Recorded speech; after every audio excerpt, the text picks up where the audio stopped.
കൃപയുടെ വാസസ്ഥലം കൃപാസനം.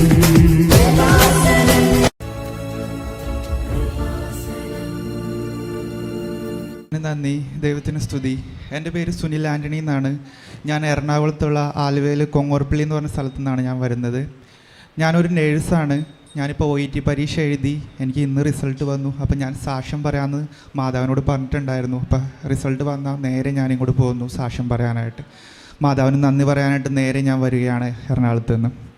ഞാൻ കുറേ കഷ്ടപ്പാടിലൂടെയാണ് വളർന്ന് വലുതായത്. എൻ്റെ അപ്പച്ചൻ, ഞാൻ 3ാം ക്ലാസ്സിൽ പഠിക്കുന്ന സമയത്താണ് അപ്പച്ചന് വീതം കിട്ടി ഞങ്ങൾ കൊങ്ങോർപ്പള്ളി എന്ന് പറഞ്ഞ സ്ഥലത്ത് ഞങ്ങൾ സ്ഥലം വാങ്ങിക്കുന്നത്. 5 സെൻറ്റ് സ്ഥലമാണ് വാങ്ങിച്ചത്. പിന്നീടാണ് ഞങ്ങൾ അറിഞ്ഞത് അതൊരു ഇഷ്ടികക്കുളമായിരുന്നു, വെള്ളക്കെട്ടുള്ള സ്ഥലമായിരുന്നെന്ന്. എനിക്കും എൻ്റെ സഹോദരിക്കും ഇപ്പോഴും മഴക്കാലം എന്ന് പറഞ്ഞാൽ വളരെ പേടിയാണ്. കാരണം മഴ വരുന്ന സമയത്ത് എല്ലാ വർഷവും ഞങ്ങളുടെ വീടിനുള്ളിൽ വെള്ളം കയറുമായിരുന്നു. പിന്നെ ഞങ്ങൾക്കൊരു ഷെഡായിരുന്നു അന്നേരം ഉണ്ടായിരുന്നത്. അത് ഈ ടാർ ഷീറ്റ് കൊണ്ട് ഇത് ഷെഡായിരുന്നു. അപ്പോൾ മഴക്കാലത്ത് വെള്ളം ചോർന്ന് വീഴും. രാത്രിയൊക്കെ നമുക്ക് ഉറങ്ങാൻ സാധിച്ചിട്ടുണ്ടായിരുന്നില്ല. 10ാം ക്ലാസ് വരെ ഞങ്ങളുടെ വീട്ടിൽ കറണ്ട് ഉണ്ടായിരുന്നില്ല. മണ്ണെണ്ണ വിളക്ക് കത്തിച്ച് വെച്ചാണ് ഞാൻ പഠിച്ചുകൊണ്ടിരുന്നത് വെച്ചത്. പിന്നെ 10ാം ക്ലാസ് കഴിഞ്ഞപ്പോൾ ഞാൻ വിചാരിച്ചു ഞാൻ എൻ്റെ വീടിന് സഹായമാവാം, പണിക്ക് പോകാമെന്ന് വിചാരിച്ചു. വർക്ക്ഷോപ്പിൽ പോകാനായിട്ടായിരുന്നു ഞാൻ തീരുമാനിച്ചത്. അപ്പോൾ എൻ്റെ അമ്മ എന്നോട് പറഞ്ഞു, നീ ഇപ്പോൾ വർക്ക്ഷോപ്പിലൊന്നും പോകണ്ട, നീ പഠിക്കുക തന്നെ ചെയ്യും, അപ്പോൾ അതിന് വേണ്ട കാര്യങ്ങളൊക്കെ ഞാൻ നോക്കാമെന്ന് പറഞ്ഞു. എന്നിട്ട് അമ്മ വളരെ കഷ്ടപ്പെട്ടും കടമെടുത്തൊക്കെയാണ് എന്നെ പഠിപ്പിച്ചത്. ദൈവം എനിക്ക് തന്ന അനുഗ്രഹം എന്താണെന്ന് വെച്ച് കഴിഞ്ഞാൽ, ഞാൻ എന്ത് പഠിക്കാൻ പോയി കഴിഞ്ഞാലും എനിക്ക് പാസ്സാവാനുള്ള മാർക്ക് ദൈവം തരും. അതെങ്ങനെയാണെന്ന് എനിക്കറിയില്ല. ഞാൻ എന്ത് പഠിക്കാൻ പോയാലും ദൈവം എനിക്ക് കറക്റ്റായിട്ട് പാസ്സാവാനുള്ള മാർക്ക് എനിക്ക് തരുമായിരുന്നു. പിന്നെ ഞാൻ നേഴ്സിങ്ങിന് പോയത്, എനിക്ക് എഡ്യൂക്കേഷൻ ലോൺ കിട്ടിയത് ഒറ്റ കാരണം കൊണ്ട് മാത്രമാണ് എനിക്ക് നേഴ്സിംഗ് പഠിക്കാൻ പറ്റിയത്. പിന്നെ ഞാൻ ഒരു മെയിൽ നേഴ്സ് ആയതുകൊണ്ടും GNM പഠിച്ചതുകൊണ്ടും എനിക്ക് ഓപ്പർച്യൂണിറ്റീസ് വളരെ കുറവായിരുന്നു. 9 വർഷം ഞാൻ കയറി ഇറങ്ങാത്ത ഏജൻസികളൊന്നും ഉണ്ടായിരുന്നില്ല. അതിനിടയ്ക്ക് ഒരു ഏജൻസി എന്നെ പറ്റിച്ചു. ഞാൻ വീടിൻ്റെ ആധാരം വെച്ച് ലോൺ എടുത്തിട്ടാണ് ആ ഏജൻസിക്ക് വിസയ്ക്ക് വേണ്ടി പൈസ കൊടുത്തത്. പിന്നീടാണ് അറിഞ്ഞത് അതൊരു സ്കാമായിരുന്നു എന്ന്. പിന്നെ ഉള്ള രാത്രികളിൽ എനിക്ക് ഉറക്കമുണ്ടായിരുന്നില്ല. കാരണം ആകെ ഉണ്ടായിരുന്ന കിടപ്പാടം വെച്ച് ഞാൻ ലോൺ എടുത്തു. ഞാൻ കാരണം എൻ്റെ വീടിൻ്റെ കിടപ്പാടം പോകുമെന്ന് എനിക്ക് ഭയങ്കരമായിട്ടുള്ള ടെൻഷനായിരുന്നു. ഉറക്കമില്ലാത്ത രാത്രികളായിരുന്നു ആ സമയത്ത്. 9 വർഷം ഓരോ ജോലിക്കും വേണ്ടി ഓരോ സ്ഥലത്തും അലഞ്ഞു തിരിഞ്ഞ് നടന്നു, ഒന്നും കിട്ടിയില്ല. അവസാനം എനിക്ക് ഒരു ജോലി ഗൾഫിൽ റെഡിയായി. അത് പോകാനായിട്ട് നിൽക്കുന്ന സമയത്ത് എനിക്ക് വിസയും വന്നു, ടിക്കറ്റും വന്നു. ശനിയാഴ്ചയാണ് എനിക്ക് കയറേണ്ടത്. അങ്ങനെ ഇരിക്കുന്ന സമയത്ത് കറക്റ്റായിട്ട് തിങ്കളാഴ്ച ഫ്ലഡ് വന്നു. എൻ്റെ വീട് മൊത്തം മുങ്ങിപ്പോയി. പിന്നെ ഞാൻ ബുധനാഴ്ചയാണ് വീട് ക്ലീൻ ചെയ്യാനായിട്ട് വരുന്നത്. അന്നേരം എൻ്റെ വീട് കണ്ടപ്പോൾ എനിക്ക് ഒട്ടും സഹിക്കാൻ പറ്റിയില്ല. കരഞ്ഞു പോയി ഞാൻ ശരിക്കും. പിന്നെ വന്ന് അലമാരി തുറന്ന് നോക്കിയപ്പോൾ എൻ്റെ ഫയലിൻ്റെ അകത്ത് എൻ്റെ സർട്ടിഫിക്കറ്റ് മൊത്തം നനഞ്ഞു കുതിർന്നിരിക്കുന്നു. ഞാൻ എന്ത് ചെയ്യണമെന്ന് എനിക്കറിയാൻ പാടില്ലായിരുന്നു. 9 വർഷം കഷ്ടപ്പെട്ട് അവസാനം ഒരു ജോലി കിട്ടിയപ്പോൾ എൻ്റെ സർട്ടിഫിക്കറ്റ് എല്ലാം നനഞ്ഞിരിക്കുന്നു. ഞാൻ ദൈവത്തോട് കരഞ്ഞു പ്രാർത്ഥിച്ചു. ആരും കാണാണ്ട് ഒറ്റയ്ക്ക് ഞാൻ ആ വീടിൻ്റെ റൂമിലിരുന്ന് കരഞ്ഞ് ഞാൻ പ്രാർത്ഥിച്ചു. എന്നിട്ട് ഞാൻ ആ സർട്ടിഫിക്കറ്റ് എല്ലാം വെയിലത്ത് ഉണക്കാനായിട്ട് വെച്ച്.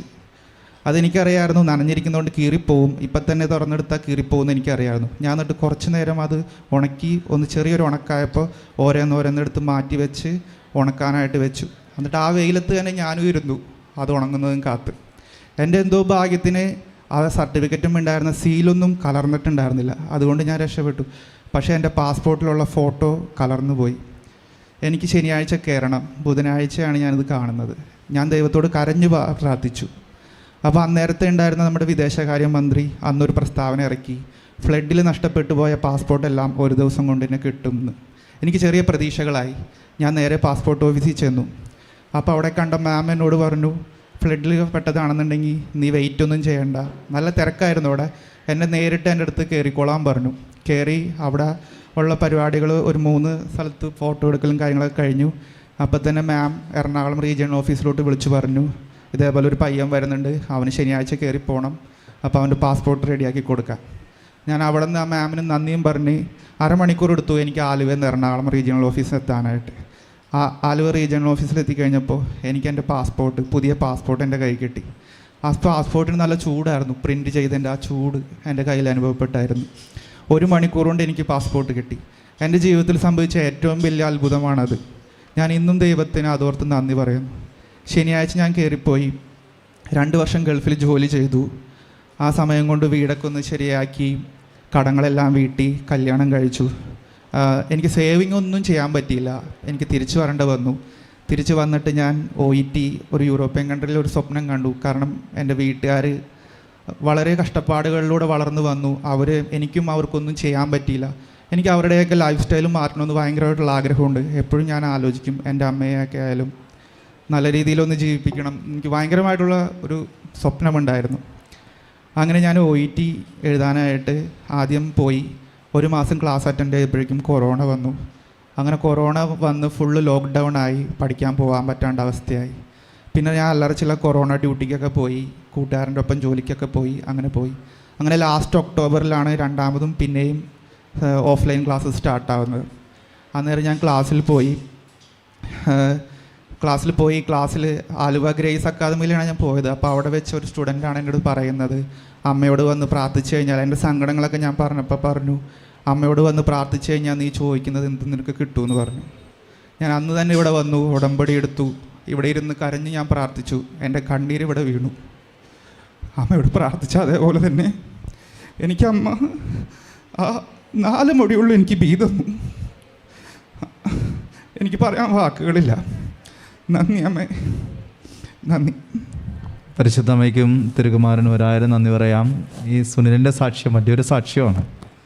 നമ്മൾ ജീവിതത്തിൻ്റെ ഒരുപാട് ദുർഘട സാഹചര്യത്തിലൂടെ കടന്നു വന്ന ഒരു മകനാണ്. ചെറുപ്പം മുതലേ പറയുന്നത് കഷ്ടപ്പാടാണെന്നാണ് ഞാൻ വളർന്നു വന്നിരിക്കുന്നത്.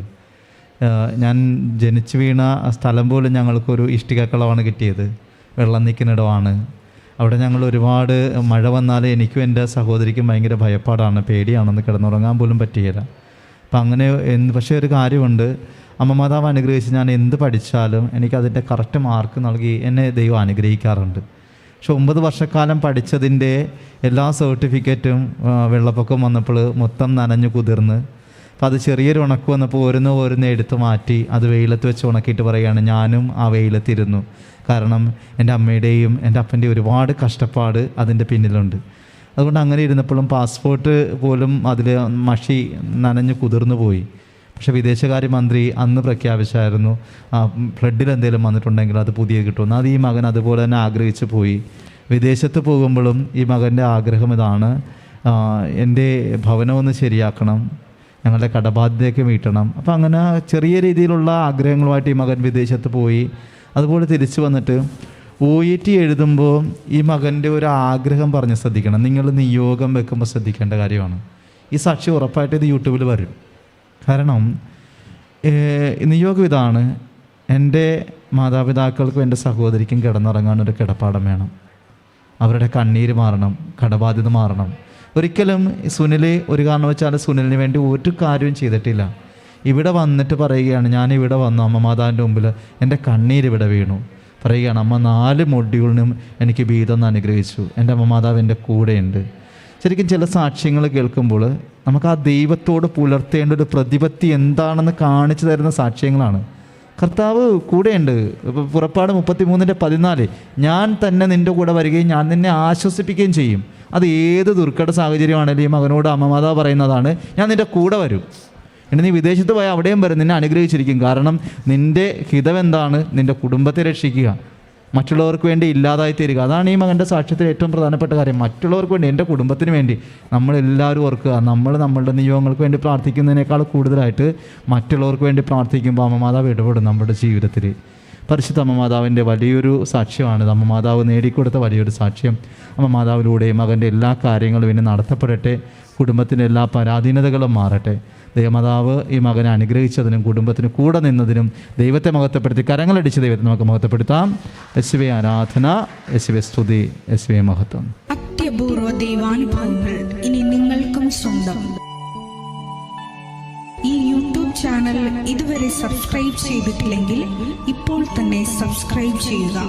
ഈ വീഡിയോ ഇപ്പോൾ തന്നെ നിങ്ങളുടെ സുഹൃത്തുക്കൾക്ക് ഷെയർ ചെയ്തുകൊണ്ട് കർത്താവിൻ്റെ പ്രേക്ഷിതരാകുക.